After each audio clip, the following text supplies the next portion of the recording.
it. Here's the problem. He's a psycho. Here's and you the problem. defend him every day, Piers. Here's the problem. You have no idea what I've said about Trump when he's done these things. If you had, you wouldn't accuse me of not talking about them because I always do. Shut up? So because let me just go ahead and explain to you guys in this video why it is that the desensitization efforts from the media, the desensitization efforts from the left, only work to do one thing.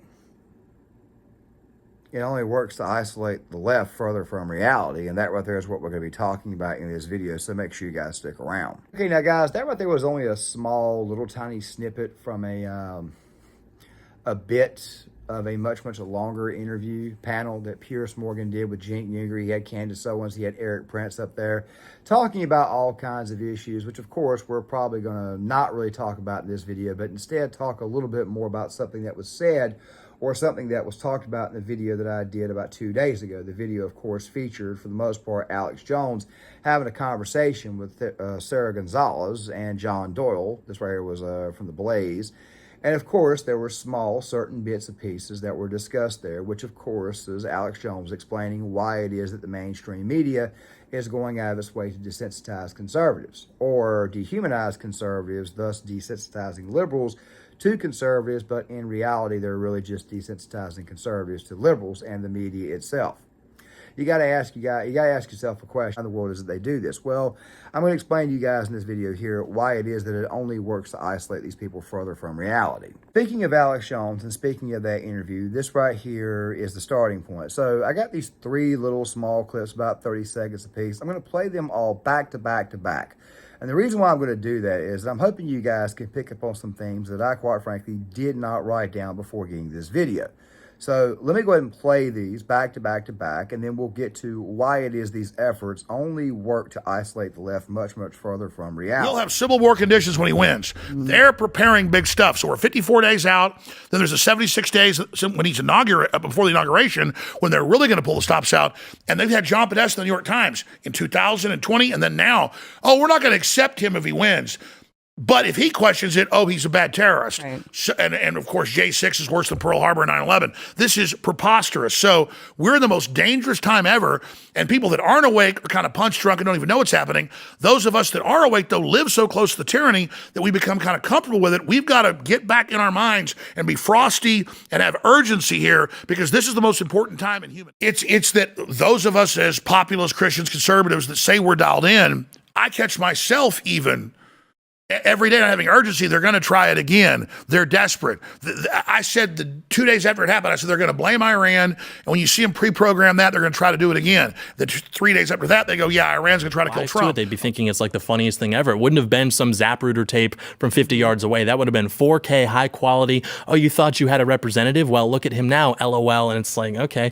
It's all about them pissing on us. That's what Drag Queen Storytime is with the convicted pedophiles. That's what all of it is them just letting us know that you're done. We've broken your will, because they think we're like them. They think being dominated like their bosses do them would make us give up. No, it's doing the opposite, and that's where they miscalculate. Right. Do you think... Okay, so some of the highlights that you guys probably saw there was Jamie Raskin saying we're going to have Civil War conditions if Donald Trump wins. We've kind of sort of had those conditions with these people. But then again, as I've said before, CW is something that's more than likely never going to occur in this country. And of course, the country is divided within itself. However, we will be coming back to this topic towards the end of the video, because when we get to the Cenk Uygur Piers Morgan section, to kind of help further clamp down on my points, then you guys will kind of sort of see what I mean when I say isolated. You also probably saw John Doyle talking about, or you probably heard him talking about the left wanting to market stuff, putting it on t-shirts, talking about, basically what he's trying to say to you is that the left has gotten to the point to where they're completely and totally unempathetic. There are other examples that I'm going to use here in a second that are also used to demonize conservatives a lot more than you might would know. You probably don't pick up on them at first, but we'll get to them here in a second. Also, something else too, I also heard not just Drag Queen Story Hour, this is them pissing on us and them thinking that we too are alike, that right there being liberals and conservatives. And of course, I've got to explain why that right there is also not the case as well. Now, before I really and truly dive in, I want to quote something out of a book. Now, real quick, I do not believe that Jonathan Haidt is a political savant or anything like that. My God, this guy has got things that he said in his books that I do not agree with. However, there is one thing that has always remained true, and he got 100% right. And that right there is that those on the left typically tend to not understand those in the middle or those on the right, where it is people on the right and people in the middle tend to understand those on the left. Now, the reasons for this, I really and truly cannot go through because I am not a psychologist, or I am going to go through for the purpose of this video, but I will say just simply open your eyes. You will obviously see exactly what Mr. Height was getting onto. You can actually hear it in some of these people's rhetoric and some of the things they say. Let me kind of go a little bit further, okay? Because you're going to hear this right after the election is over with. One of the terms that I kept hearing after the 2016 election was Trump got a lot of uneducated voters, a lot of uneducated support. Uneducated. Say it with me now. Uneducated. Doesn't that sound kind of demeaning? Doesn't that kind of sound a little bit dehumanizing to say that you're uneducated? I think the proper term would be those without college degrees, or those workers without college degrees, those workers who, I don't know, work on your car, the mechanics, the pipe fitters, the people who work on the infrastructure, construction workers, all that type of good stuff there. The reason why I say it that way is because the people who build the infrastructure are the same people that the left, whether they know it or not, actually need to get by in day-to-day operations, day-to-day work, stuff like that. And also to go on top of that, if you look at that congressional map, you'll notice something very, very interesting. And if you've ever been inside of a big city, you'll notice something extremely interesting, and that is there are no farms. Anytime the left-wingers run their mouth about how it is that blue states pay more in taxes, they tend to also forget that the red states are where most of the military bases are, pretty much all of them. And of course, to go on top of that, it's also where the vast majority of the food supply is, including the red areas of the nation, even the red areas inside blue states. What I'm trying to say is that these people are much, much more reliant on the right than these people will ever know. And people on the right are definitely a lot more self-sufficient than those on the left. Seriously, just go look at how these people are in these big cities. I can already hear somebody saying that there's very, very dismissive of people in big cities, but of course, people in big cities, they ain't got to drive a vehicle 20 to 30 miles to go to work, which, by the way, a lot of times the work that we're going to is work in service of them. These people have gotten pretty daggone smug, and they've gotten pretty daggone disrespectful. So you shouldn't be surprised that someone like Jent Younger, who lives in Southern California, who's collected $25 million from Buddy Roemer and Jeffrey Katzenberger, feels the way that he does. The fact of the matter is that we do not live in the same world. We do not live or think alike. The truth be told is the left has gone way too far off, and they are starting to lose the center, and the center is starting to pivot more and more and more towards the right, which, by the way, will lead to problems for the Democratic Party and, of course, the left wing in this country for years to come. But, of course, these people, as stated, as noted, and several psychological studies, are people who do, in fact, have some form of mental illness. If you actually look into it, you therefore see it. I can give you guys other examples and talk about other things that kind of further prove this, but for the purpose of this video here, I want to keep it to desensitization, and I've already gotten too far off topic, so let me go ahead and get back onto it. Now, to desensitize somebody is obviously to take away their feeling of what's going on in the world. That's basically what this entire situation is about. I have said this on several occasions that video games do not create killers. However, if you let somebody sit in front of a violent video game for 12 hours a day and not get any sunlight or go outside, after a while they may get desensitized. And of course, if they get desensitized to that, they start to lose pride in their neighborhood, their community. After a while, they are not as easy to reach, especially on an emotional basis. People actually begin to lose their childhood selves in a period like this right here. My God, I know that I have been desensitized with everything that I have seen, but I'm just now starting to regain my childhood self and who the hell I am. So thank God that is in fact happening. But you got to think about something really quick, especially if you're somebody on the conservative side of the aisle. If you've got to hear this here. He does is despicable. The reason why it doesn't end his career is because his supporters are just as despicable. All right. Like Trump's whole thing, he's a narcissist, right? And so his whole thing is to have a complete lack of compassion and empathy for everybody else. It's all about him. All day long. After a while, you're going to say to yourself, these people out here just aren't serious people. These people are crazy. Just move the hell forward. Go ahead and focus on the order of the day. Vote the ones that hate your guts out of office. Don't worry, people like Eli Mastal who live in New York City are people they got to cross a bridge to get to work. Basically, what I'm trying to say is that the vast majority of the left-wingers in this country are, in fact, not only isolated from reality and isolated from their fellow conservatives, which, by the way, conservatives don't consider them to be anything anymore, as well as left-wingers have already kind of planted that flag and said, you're scum, you're dirt, you're nothing. we hate you. And of course, these are people who, by the way, are relied upon us for them to be able to eat. And of course, as you guys can see with Elon Mustal, Mr. Popcorn Bowl Head is not exactly a guy who's missed any meals. Same for Jink, who we're going to get to here in a second. The point is this right here. If you keep insulting someone over and over and over again, after a while, they're just going to look at you like they're crazy and they're just going to disengage. Next thing you know, the group that you have even it starts to get smaller and smaller and smaller. And the next thing you know, you're isolated. What I'm saying is that these desensitization efforts only work to hurt the left in this country a lot more than it can ever be the right. By the way, people on the right also tend to have much, much thicker skin. We're not the ones who are going out of our way to ban memes in California. We're not the ones who are going out of our way to censor free speech. Why in the world would somebody want to censor something somebody said? Probably because it offended them. So obviously these people are very, very easily offended. Which brings us to this next part. Now, you're probably thinking to yourself, haven't people already made reactionary videos to what I showed you guys in the B-roll footage? Yes, they have. As a matter of fact, I'm going to link one of those videos in the description box for you guys from Vince Dow.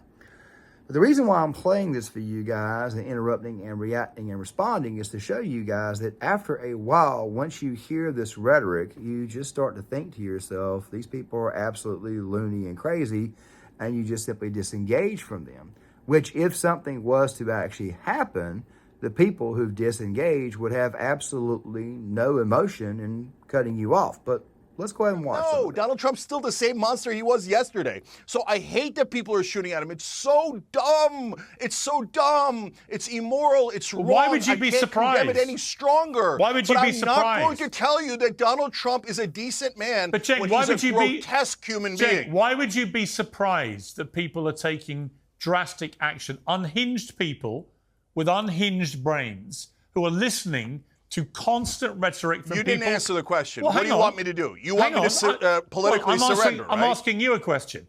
Do you not consider for a moment that within 48 hours you're still saying monster, demagogue, dictator, blah, yes, blah, blah, blah, blah. Because that's who he is. Yes, but this is what is so you affecting... want me to lie? Yeah, because... Here's, tell me that... Yeah, real quick. Some of that was said just now. I'm going to wait to the end of the video to cover because obviously this is a bit of a circle and I'll get back around to it in a second. But of course, it's going to come right back to mental health and the rhetoric and constantly spouting out certain types of rhetoric that you see from MSNBC and CNN.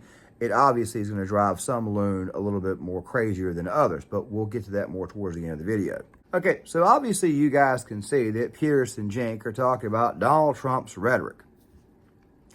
Outside of build the wall, Donald Trump hasn't really said anything that was really and truly offensive or anything that really and truly should go nationwide. They love to bring up the fact that he told somebody to punch somebody at a rally, but the person that he was wanting punched was a protester, a Bernie Sanders protester, which is actually the kind of attitude that you're going to need to fight back against the left, because if you live in Portland, Oregon, chances are you've had to deal with Antifa, and these were the kind of people who love to prey on elderly people and love to attack them, attack the weak. I'm not advocating, I'm just simply saying that some of these areas you're going to have to get tough.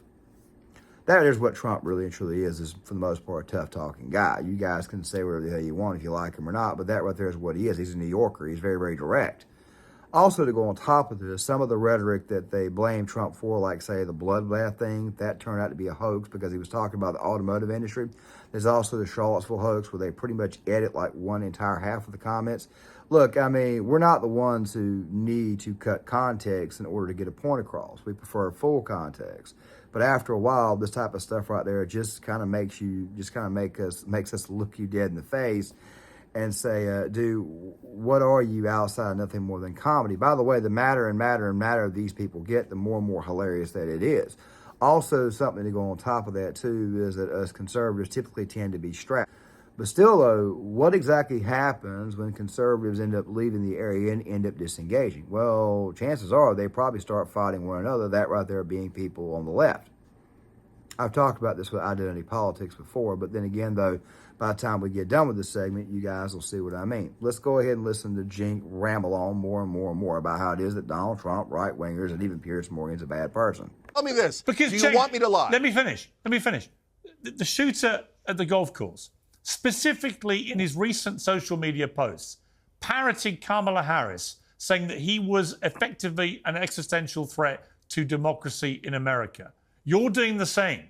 Does nothing make you pause? You're insane. Hillary Clinton's You're doing insane. the same. Trump does it 2,000 times worse. So because you think he does it, your you great should do idea it too. is Democrats shouldn't. Your great idea is Democrats shouldn't campaign against your beloved Donald Trump because some moron, mentally unstable guy. Now, look, if I didn't say this right before, then obviously I missed it, but I'm going to go ahead and say it now. One of the main things that I've noticed, like, say, for example, when Jink loves to say, your guy can campaign, but our person cannot campaign, that right there is an outright lie. The Democrats have been campaigning against Donald Trump and conservatives since 2000. They've been campaigning against conservatives or insulting conservatives ever since Barack Obama was in office. The minute he got in office, that's all the hell he did. He ran on unifying the country. The only thing he did was attack one side of the aisle the entire time he was in office for the entire 8 years. All the guy did was whine. He was also lazy as hell, too. Don't get me started. But Cenk Uygur is a perfect microcosm of what the Obama administration created. He created a bunch of whiny little babies who scream race and whatever every chance they get. Cry foul every 2 seconds. If you disagree, they call you racist. That's who the hell these people are. You see, conservatives, after a while, they just simply get tired of this, and then they just eventually disengage. We also notice that Cenk, he wants to be able to allow his side to basically have the playing field to fight against conservatives, but conservatives, he wants them to have their hands tied up so that way they can't fight back. That's a staple of the left. I mean, do you guys remember when Elon Musk bought Twitter? The people who were screaming and hollering and raising the most amount of hell were people on the left because they realized the advantages that they had with Jack Dorsey and Vijaya Gotti being in charge were now officially gone. But if you pay closer attention to this, you start to notice something about Cenk himself. Even though we all know now it's officially a shtick, this right here is the prototypical left-winger, the prototypical angry left-winger, and they don't seem to realize that they're actually isolating themselves more and more and more from would-be potential friends, allies, would-be eventually possible acquaintances. And by the way, you may need them in the future just in case you lose your job or opportunities because someone like Cenk, for example, he makes his living online the exact same way that I do. There's a reason why it is that Joe Rogan will not have him back on the Rogan Experience, but let's continue. Took a shot at him. Okay, or two of them did. You know what? I can protect Donald Trump. Ban assault weapons. That'll protect Donald Trump way more than any of, say nice things about him now that some lunatic took some shots at him. Here, let me be super clear. If you're on the left, I know the right-wingers love their guns and Second Amendment remedy, and they've been riled up to do violence nonstop. But if you're on the left and you do any violence, you are not one of us. You're a stupid person. Okay, I'm not going to give kudos to Cenk for calling out his own side, and here's the reason why. After Trump got shot the first time, Cenk Uygur went on Twitter and said that Donald Trump had been shot by a BB gun. I'll link the Twitter thread in the description box. Shortly after that, he went and he had a conversation with Breitbart, where he actually called Donald Trump a badass, and that seemed kind of white of Cenk, kind of right of him. I said, yeah, kind of white because, of course, but still, at the same time, though, his own side got pissed off with him, and they were screaming, crying foul. You see, Cenk's got to pacify his side of the aisle too because they're all a bunch of whiny little babies. I don't need to do that. But then again, they'll also run the risk of getting banned. That's part of the reason why I plan on creating more channels. But shortly after that right there, he suddenly began to pick up with the Trump's a dictator rhetoric. If you keep spouting this type of rhetoric to people, after a while, people will begin to believe it's true. And thus, nuts will appear. I did say I was going to get to mental health, which I'll get to at the very end of the video, once again, to kind of clamp down on this further. But let's continue. Nothing but make a worthy cause look immoral with your insanity. Never do violence. Is that clear enough? Or maybe when they constantly hear on the airways, people like you and Hillary Clinton and others constantly depicting Trump as an existential threat to democracy in America. Piers, you're totally guilty. You're guilty. You're guilty. Because you support Donald Trump. And Donald Trump has done one of his lunatic fans try to murder Nancy Pelosi's husband. And he's like, it's so funny. Do you know that when they try to murder his vice president, he then turned around and said he deserved it? He's a psycho. And you defend him every day, Piers. Here's the problem. You have no idea what I've said about Trump when he's done these things. If you had, you wouldn't accuse me of not talking about them because I always do. Shut up? Because I always do. You see, these people right here are not to be taken serious. You see how Cenk suddenly started pointing the finger at Pierce and saying, because you support Donald Trump. Pierce Morgan has never supported Donald Trump, not ever, not one time. He supported Hillary Clinton in 2016, and he was wanting Trump out of office in 2020. He fell into that whole fear chasm, whatever you might want to call it, fear pit. And of course, peers, knowing that Trump's out of office for 4 years and seeing the world around him getting way and way worse, he's starting to realize that Trump ain't that bad, but he's never actually supported Donald Trump. After a while, people look at people like Jink and they think to themselves, these people are absolute, complete, total loons. You see, their entire shtick is geared towards people who are already mentally ill. The left-wing side of the aisle and the left-wing side of the aisle only. However, the problem is this right here. After a while, people on the left eventually get disengaged from, meaning that people, normal people, just walk away from them because they kind of sort of already know that these people are absolute loons. And now that you've had 2 assassination attempts on a former president, I'm pretty sure people are looking at this a little bit more and thinking to themselves, these people are absolutely insane. I don't think I want these people around me or potentially around my kids. Do I need to bring up all the TikToks of the crazy teachers? And there was also one recently where the girl basically stripped in the classroom while no kids were there. Do you really truly want these people around? What I'm basically saying is this right here. After a while, normal people, sane, rational people eventually walk away from these people. It's not just people on the conservative side of the aisle. It's just good old-fashioned normal people who probably are not even politically involved. They say to themselves, I want absolutely nothing to do with this. Not so much sound like, but how crazy are they? Basically, the point is this right here. People look at this type of rhetoric and they look at what MSNBC, they look at what the Democratic Party spouts, and after a while they realize that what these people are saying is not exactly in reality. So the desensitization efforts are actually falling flat when it comes to people on the conservative side of the aisle, right-wingers, and people who are more in the middle. This type of effort only works to inflame the left, and therefore people eventually decide to distance themselves from them, meaning that these people on the left have found themselves 100% fully isolated. There's also another study out there that shows that people on the left are much, much more medicated. What do you think happens when these people go off their meds? Or what do you think happens when everybody has completely disengaged from them because these people have no more empathy for those people on the left? Because these people on the left, obviously, how do I say, did it to themselves. It's almost like they're whining for sympathy, but people out there know that these people don't deserve sympathy. So for after a while, if you think this person does not deserve the sympathy that these people are aiming for, after a while, you're going to care about them a lot less. This very could lead to all kinds of other problems in the future that the YouTube algorithm will not let me talk about. Just know that I'm not going to say it here because I don't want to get banned, but don't worry, I'll link some stuff in the description box and you guys will probably pick up on, well, maybe that right there is the reason why it was that Claymore put this at the bottom. So no, the desensitization efforts that is being illustrated as being orchestrated by the current left-wing media and the current federal government, the only thing it's doing is just causing conservatives to just simply get up and walk out of the room. It's getting moderates to disengage from their liberal friends.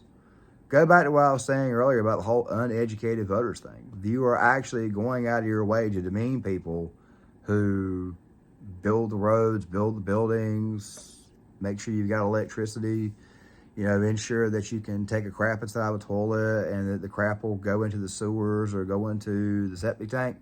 You're going after people who do day-to-day activities that you rely upon. After a while, what happens is that one side of the aisle just gets pissed off and leaves the other side to their own ruin, which of course these people are already prone to their own self-ruin. So great job, your desensitization efforts did not work. Cenk Uygur is a great example of this, and of course at some point in time even his own audience is going to distance themselves from him because according to them he's not left-wing enough. But that right there is a conversation for a different day. You guys tell me what you think in the comment section. I'm going to have probably 1 to 2 more videos out there going to be coming out on Sunday. It's going to be kind of a re-review of what's going on, or what I wanted to talk about with the whole Daryl Cooper situation. I didn't finish that up, but I want to go ahead and get that video out on Sunday. I very, very rarely post on Sundays, but make sure you guys stick around for both. Tell me what you think in the comment section. Please hit the like button, subscribe, share the video, sign off in the comments, and I'll see you guys later.